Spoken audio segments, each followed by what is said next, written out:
Hello and welcome to Boomer11 podcast. We are yet again with another podcast. It's a new year, so we have lots of new topics to discuss about. We're 1 month away from the glorious Champions League round of 16, and we are here to discuss on the round of 16 draws. It was a lot of hall and cry around the draws because the initial draws were invalidated, and second time around, draws were conducted, and some teams would have been really happy with it, and some teams would have been really disappointed. I have Abhishek and Nirmit to join me with to discuss on these topics. Welcome both of you and Happy New Year.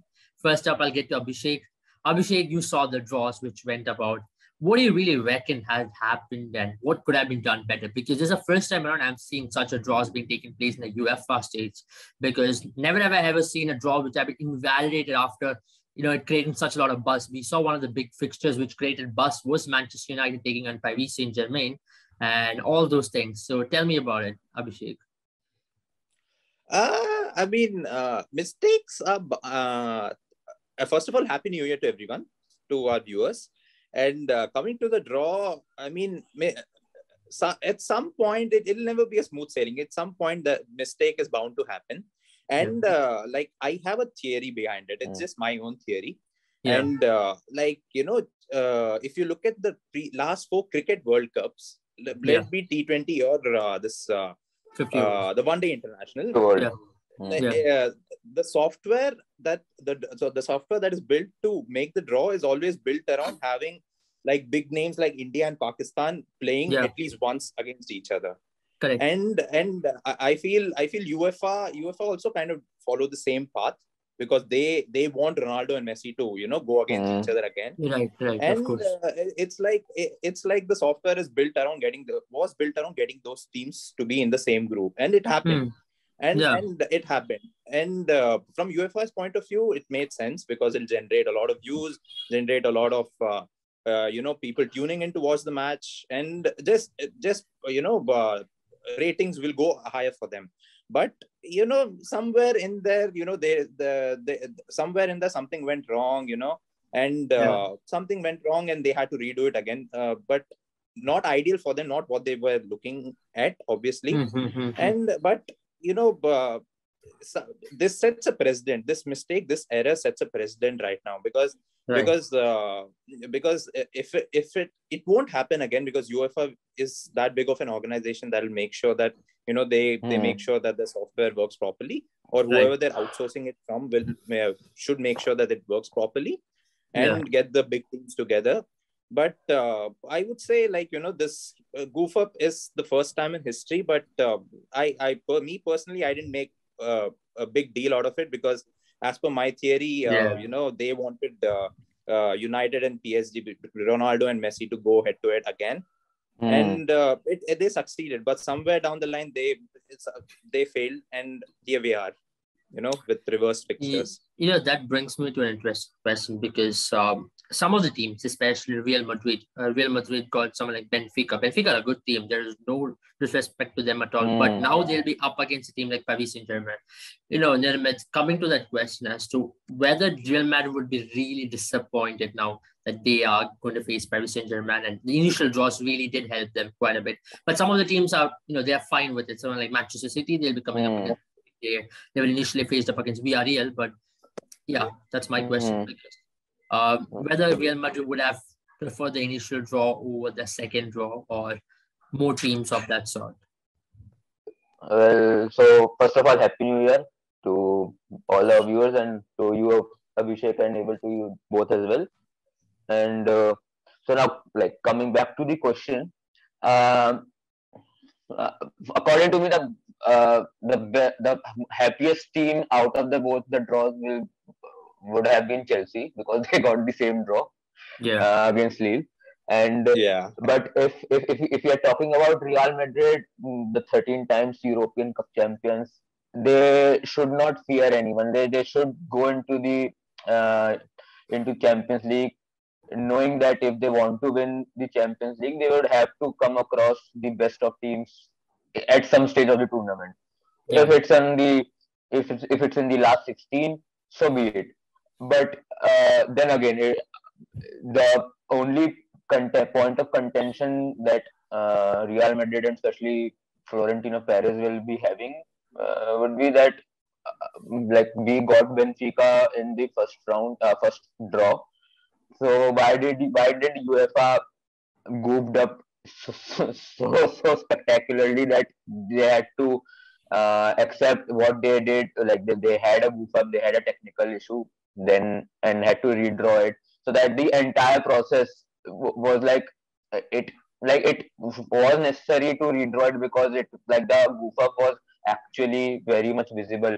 Like they gave they put United in the Villarreal draw, and then did not put it in the Atletico Madrid draw, but put Liverpool in the Atletico Madrid draw when they could not like they cannot draw them in the round of 16 because they were in the group stage. So those kind of goof ups, yep, like as Abhishek said, they were bound to happen at one point of time, um, uh, but Real Madrid being Real Madrid and the kind of domestic form they have, both PSG and Real Madrid are miles ahead of the rest of the pack in their respective leagues. And and Karim Benzema, Vinicius Junior, they both have been like Karim Benzema, the talisman for Real Madrid, and Vinicius Junior has been really a startling revelation for them in the league. Right, absolutely. And so what I think is that even if they like come this time February for the round of 16 matches and March, I don't think until unless they are spectacular unraveling and a capitulation in the La Liga from Real Madrid, which I do not see happening because other than an injury crisis, I don't see that happening. And if that does not happen, they do not have to rest players for big matches to win in the La Liga, so they can rest players in the La Liga to concentrate completely on the Champions League ties. Same is the case for PSG. So what I think is that even Real Madrid would be unhappy because of what UEFA did and not because of the draws. And as I said earlier, teams like Real Madrid should be beating PSG if they want to win the Champions League at some point in the tournament. So if it's in the last 16, then so be it. If they hadn't faced off with PSG in last 16, they would have faced off by teams like Bayern or Man City, or Liverpool in semi-final or in quarterfinals. Or even in finals. So those big teams are you have to beat the best of the teams in order to win a tournament like European, like Champions League. So I don't think that they would be bothered that much. The kind of Cruz and Modric then will be. They will still be up for it. It's a massive European tie, and Bernabeu will still be up for it. So I do not think that it will matter to them that much. Despite what Nirmit said about it not mattering to them, they actually objected to UEFA. Their statement was their draw with Benfica happened before the goof up happened, so that draw should stand as it is. But I feel UEFA freaked out because the goof up was the first of its kind. It happened for the first time. They decided to redo the entire thing. That's why I brought that particular question up as well, because Real Madrid was looking the most disappointed out of the whole lot, because other teams the other way, but Real Madrid did issue a statement, and also in the Real Madrid press that thing was going around saying that why did we get PSG and why we got an opponent which could have been much lighter, because it's not easy to go to Parc des Princes and play PSG with the likes of Messi. Hopefully Neymar will be fit by then, or he'll be fit by his second leg at least, but it's going to be a tough team to play against in that particular stadium, and even in Santiago Bernabeu when they're coming up for the reverse fixture. It's not going to be a fixture at all. And now even Ramos faces his previous club. Yeah, exactly. His favorite club in his career. Yeah. So it's going to be a tough challenge for both the teams, I would say. But going ahead in the it will be. Going ahead in the the current fixtures, one of the interesting topic to discuss about is Manchester United taking Atletico Madrid. It's not quite often we see that fixture in UEFA Champions League. And both the teams are coming off a jerky start in the league because Atletico Madrid, after having a very good start to the league, they are falling off quite a bit. And Manchester United under Ralf Rangnick, it's not been the best of that. It's been iffy so far. So I'll come to that question, Abhishek, as to a team like Atletico Madrid. Do you give them a fair chance over Manchester United, or do you see Manchester United, pulling it off against Atletico Madrid? I think that both the teams are on level playing ground right now, at least on paper. They're both coming off a shaky performance in the league. And both the squads are, they haven't found that ideal balance between attacking, controlling the play in the midfield and defending as well. They're still trying to find that balance. And the league is the best place to find that balance. But you never know in the Champions League because if you look back at our previous podcast, we spoke about consistency. And in the league, you require consistency over a longer period of time. But in the Champions League, where it's such shorter format, where you play a very limited set of games, there's so much more at stake there. So it's literally, you can't afford to make even a single mistake. It's like do or die. You in the first leg, you have a bad performance. Even if you have 2-1 and concede 2 away goals, that's a huge deal. So I think this Champions League, especially the knockout rounds, has this the power to bring the A game out of these struggling teams as well. So I feel it'll be a very well-matched team, well-matched fixture with Atletico's defense, iron rock solid defense, plus Manchester United, if they find the right balance with the attacking options with Ronaldo, Cavani, so many youngsters as well, Mason Greenwood. And if they find the right balance in the attack, I think it'll be on paper right now, it is a mouth-watering fixture. But if they get it true, if they get it right, then it'll be a fixture like no other in the Champions League. True, because we have seen Atletico do it before as well. They have the tendency to really get over those crucial wins. Maybe it could be by playing one of those negative football as they do. Simeone has got that tactics to really score probably one goal. But now, a very important point to make is there is no away goals thing. As well. I won't bring that. Yeah, there is no away goals. Yeah, there is no away goals. Oh, they scrapped that. Oh, yeah. Right. Yeah, they scrapped it from June 2021. This is the first time since 1965 there are no away goal rules. So it's just the overall goal, like whoever has the higher aggregate score. So the aggregate, if they are tied, then no matter who scored the more away goals, the tie will go into the extra time and then into the penalties. Right. Okay. My next question is exactly that. How big a thing will be the away goal rule being scrapped off for a bigger team, and for a smaller team they are really going to struggle. Before, we have seen some brilliant comebacks being taken place, some memorable runs in Champions League because of these storylines, away goals, teams defending. We've seen Lyon do it, we've seen Porto do it, we've seen Monaco do it. So my question is that Leverkusen did it against United in I think it was 2002 semi-final. They went through the Champions League final on away goals. So, and the more recently United did it against PSG. Then they had that penalty, Rashford penalty. Yeah. So my question is exactly that. For a smaller team to come up against a bigger team, now it's the best team who will probably go up. If this is a rule where the aggregate will be decided who is going to be the best team out of the two fixtures. So how big a challenge it will be for a smaller team compared to take this rule being scrapped off ultimately? I think it does affect, because earlier the so-called small teams against the European big powerhouses, if they had a matchup against them, they used to plan that way.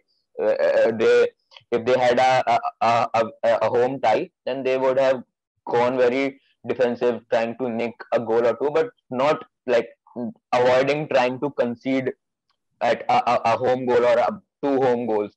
So and once they do get a result at their own turf, they can now go into the away turf like giving a knockout punch. They can score 2 and draw 2-2 and still uh, progress into the next round, or even they can, like, if they are 1-0 at their own home turf, or 1-2-1 at their home turf, they can go score 2 goals at the away ground, and then concede 3 still go into the next round uh, via the away goals rule. But now, since there is no away goal rule, as you rightly said, that the so the smaller teams will have to, like, they have to dig in for 90 minutes and then the 30 minutes extra for the total of 120 minutes. Oh, and 90 minutes in the first leg, 120 minutes in the final leg, and then go for the penalty coin toss, which is that is the penalty shootout. So I think that the scrapping of the away rules kind of suits big Europe, like big teams, because they do have big squads. They can afford to make changes, make substitutions, bring in fresh legs, and even like if it goes into extra time, they and in proper Champions League matches, they have 5 substitution rules, and an extra substitute I think they have in for the last 30 minutes as well. So that always helps the team which has a bigger squad and a better squad. And in that sense, the smaller teams do have a disadvantage because they cannot now give a knockout punch to the so-called big teams within the 90 minutes, which they can do.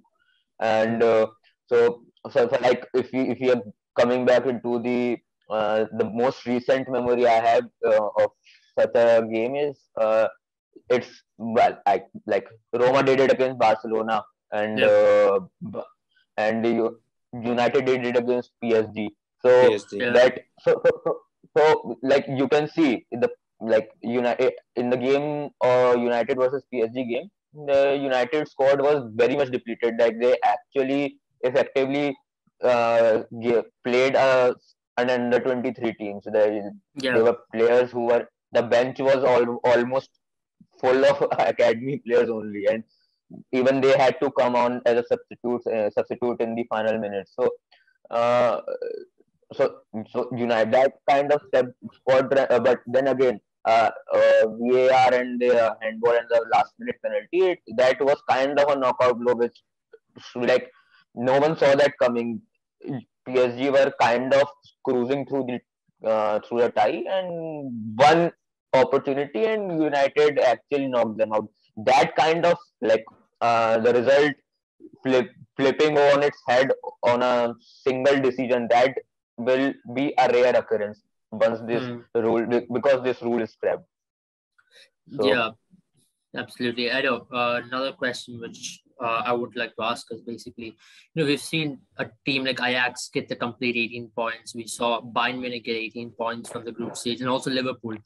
And one team which has impressed everyone again is Ajax, because they had the dream run in 2019, but yet again at Ten Hag, they've been having that exceedingly good run even in this Champions League. Abhishek, one thing which we have seen peculiarly about Ajax is the investment in young players. And do you see them making the last four yet again, or even making to the final? Who knows? Because they are certainly the dark horses in this Champions League yet again. Because it's someone like Sebastian Haller, who has done really well. They've got Tadic, who has been having a dream run yet again. He's had the most assists last season, the whole of 2021. And so, will Ajax make it to the last four? Is my question. Alongside a team like Liverpool. Do you give them chance yet again to have that run in Champions League, which they did in 2019? It is very exciting. Ajax are a very exciting prospect. I agree, but they have the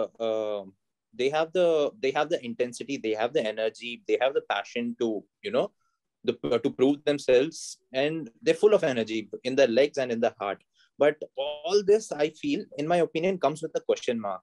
Like, just like if you look at the 2019 campaign of theirs, they did exceptionally well, and they proved they were the underdogs in probably every match they played in the knockouts. Yeah. And everyone loves an underdog story, and they proved themselves. They proved their Champions League quality, that they have it.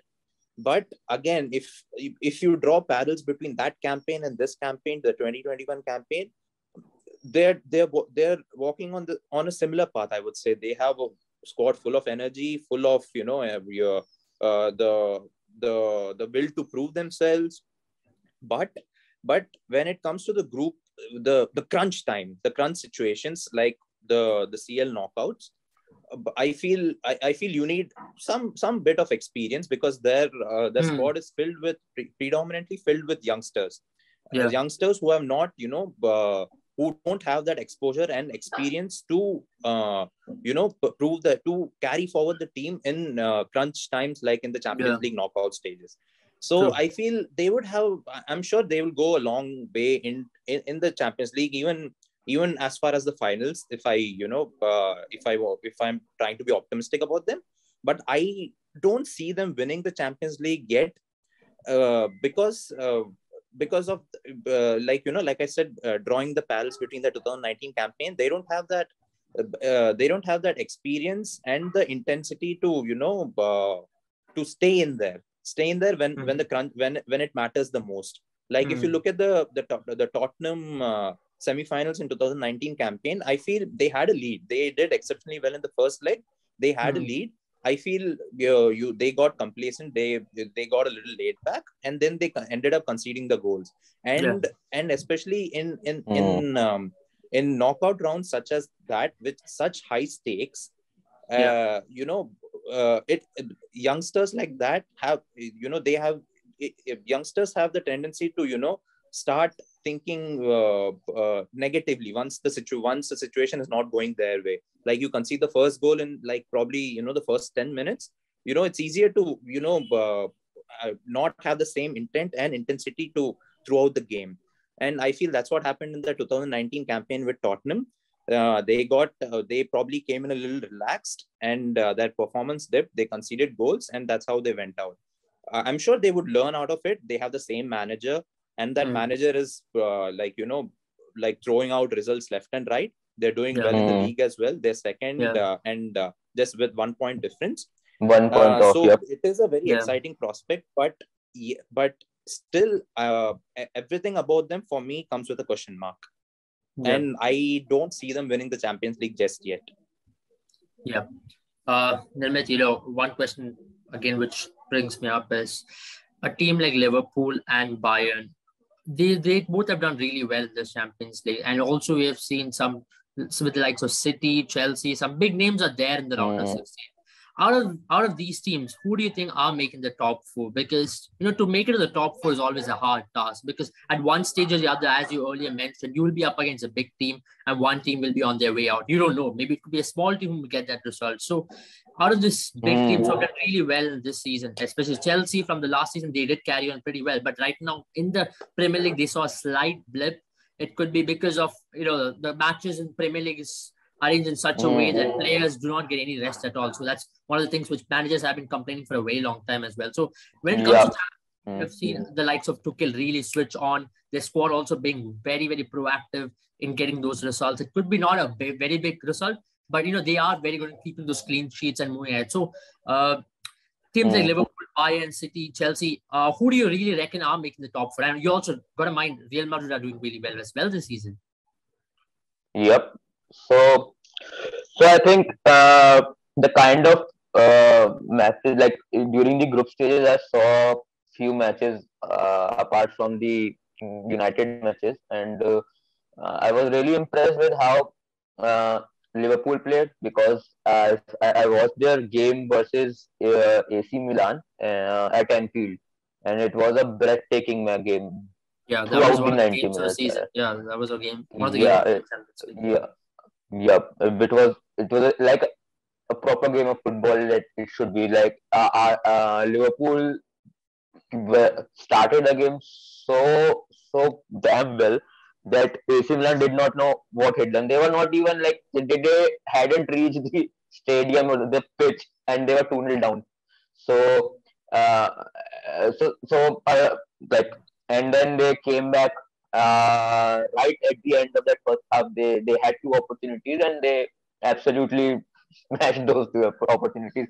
So those are the kind of matches that define, like those are the kind of situations that define a big team, the mentality that a big team has. The issue between, or the difference between a so-called European powerhouse, a so-called big European team, and a so-called minnow, especially in the Champions League, is the difference in mentality, the difference in the level of experience they have in the later stages of the tournament. So, according to me, Liverpool has that because they have been, like, they have went on all the way and won it a couple of years ago. Bayern Munich, they are the team to beat as far as Champions League is concerned, and Man City, since they, so I kind of am thinking and drawing a parallel between Liverpool, the season before they lost, the season before they won the Champions League against Tottenham. They were in the final and they lost the final against Real Madrid, and and in that match as well, then they lost their talisman Salah to an injury, just like City did against De Bruyne against Chelsea. Yeah. So I'm kind of drawing a parallel between those two, and it could be City's year this time around. But again, stranger things have happened in this tournament, and you cannot have, like, you cannot discard teams like PSG. And the winner between PSG and Madrid could very well be the favorites for them to win the tournament, and you cannot discount United and Ronaldo in a Champions League tournament, because Ronaldo is Ronaldo. So those are the kind of outsiders. Like, I won't count PSG an outsider, but United and Ajax and even Chelsea, I do consider them as outsiders because they have already won it and they are kind of like showing scratchy form domestically, and they also, like, the last game they had versus Zenit St. Petersburg, it was also kind of like they did not play at all well at all. So and they conceded and they lost 3-2. So conceding 3 goals, as far as the Tuchel side is concerned, it's I think it's crisis. You cannot like, Thomas Tuchel is considered to be one of the most tactically astute as far as defensive side of things are concerned, and conceding 3 goals is like, it would have hurt him a lot, and that kind of stuff, which like, then again, Romelu Lukaku giving out comments that he does not like, does not prefer playing the system that Tuchel prefers playing him in, and him going back to his Inter days and kind of like buttering his Inter fans and antagonizing the Chelsea fans. That's kind of things that do not sit well when those kind of talks are coming out of a camp. And so I don't think Chelsea, like, they can go on and like they can overturn this kind, like, it's not a very bad form or a abysmal form, but they can still turn it around and like today, like, they can beat Liverpool, go second in the league, and then even by the time Champions League matches come, they could very well be on top of the league and in a fine run of form. So those things can happen, but right now, as far as I'm concerned, Chelsea are looking as outsiders, and my favorite to win, like, it's hard to say, especially because I'm a United fan, but I think City are the favorites to right now to win the tournament. They have an easy draw, and they like, on their day they can beat any team in Europe. So so if you are asking me if one team that you need to beat to win the European Cup, it is Manchester City, and they are the favorites according to me. I'll take that question, from there on, because this last question as well. We've often seen that monkey in the back theory, and Pep Guardiola has now been, having that monkey in the back for quite a long time. Last time he won a Champions League, it is way back in 2011. It's almost a decade now that he has not got that Champions League success, and there's always a lot of theories around that he got the success because of the team he had in Barcelona with the likes of Messi, Xavi, Iniesta, David Villa, etc. But with Manchester City, he came too close against Chelsea, and now, how much of a pressure will he be having, Abhishek, moving into that last stage of the Champions League? And he has got that thing of overthinking. He's always been criticized for overthinking. You saw in the last Champions League final, he played Gundogan at number 6, for example, against Chelsea, where he probably played some or Rodri. Overcomplicating matters. That's the ammo, Pep Guardiola's ammo. So, Abhishek, to end the show, is it City's year, as Abhishek, as Nirmit already mentioned, or is it going to be yet another year where Pep Guardiola overcomplicates things? It could very well be City's year, I feel. They are on a roll. They are probably the best team in Europe right now. Not just right now, they've been the best team but for the that's past. Been the case every season, right? They do really well in the Premier League, but they mess it up in Champions League. That's true. Yeah, that's true. They tend to mess it up in the Champions League. But just like PSG, they're getting there. They're getting closer. They're getting closer season by season. Like, to the point where Guardiola, mistakes happen. He'll admit it, and it was a costly mistake. But that is all now. Since that mistake was made, now he knows now that if it's not broken, don't fix it. Yeah. And he has the same squad, and City are probably playing better than they played last season. Yeah, they are on a roll right now. They have the team chemistry, they have the team intent, they have a hell of a coach, and Guardiola knows not to make the same mistake. I'm sure he's reached this position where he is because of the mistakes he made and the learnings he got from those mistakes. But there are other heavyweights who are also doing really well. So either way, whoever meets in the finals, if they are big team, if say City, let's go with the assumption that City will be one of the teams in the finals, and supposing they meet Real Madrid or Liverpool or PSG, it'll come down to which team has more things to lose, like more to lose. Like, say, if it's City and Real Madrid, the pressure will be on City because they are yet to prove themselves in Europe. They've not won the big thing yet. But despite previous seasons' failures of Pep Guardiola to not win the Champions League, and despite spending a hell lot of money in all the clubs he's been to, I feel he knows how to get that synergy in that squad, because acquiring those players is one thing, spending that amount of money is one thing, and once you have acquired those players, you need to know how to play them, right? And that's what I feel like a team like PSG is failing to do right now. They're filled with star players. Yeah, and they're filled with star players. They don't have that synergy. They probably have a lot of egos clashing. World-class egos, and they don't know how to play together. They effectively play a 7-0-3 formation. Like it's either 7 in defense and those 3 up front. That's it. So that's the kind of imbalance they have in the side. And I think that just what Abhishek said. So City. What kind, yesterday it was City versus Arsenal, and I saw what City were not playing well at all, and they still found a way to win the match at the end of the day. And those are the kind of teams champions are made of. That's it.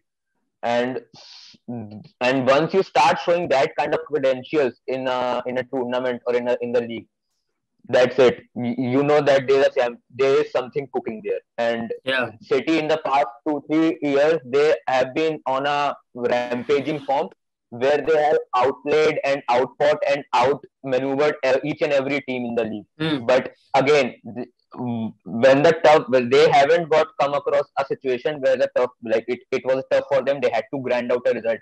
Which I saw yesterday. They ground out a result against a very good Arsenal side at their home. So that kind of form is something that I think is showing that City are going somewhere. In the league, it's well and truly, but they can take it into the European competition and do it on the European stage. Probably, because you need to get those dirty wins to get the championships as well, because it's always going to be dominating one. Having said that, I really think City also. Yeah, City has a chance probably this time around more than last time, I feel, because of the squad synergy they've got around, I feel. Yep. Because I've always said that if you have you can win 6-0, 5-0 for 5 or 10 consecutive matches, but it is always the 1-0 wins that wins you the trophies. That's either in the league or in the Champions League. So that's that was why I was very apprehensive when the remontada happened with Barcelona, when they came back and won it 6-1 against PSG. Yeah. So. Yeah, I hope you all enjoyed the thing today because we are running short on time. So hope you all enjoyed the podcast. We were able to bring some interesting points on Champions League because it's such a big competition and we had to discuss on various teams. So we have put our points to our best of capabilities as to which team probably has the best chance to go out there and win the Champions League. We also gave the underdogs the chances as well. So stay tuned for more of these podcasts. And don't forget, you have a chance to play these Champions League contests on our Boomer11 app. And you have a chance to win many exciting prizes as well. So stay tuned for more. Stay safe. Have a good time.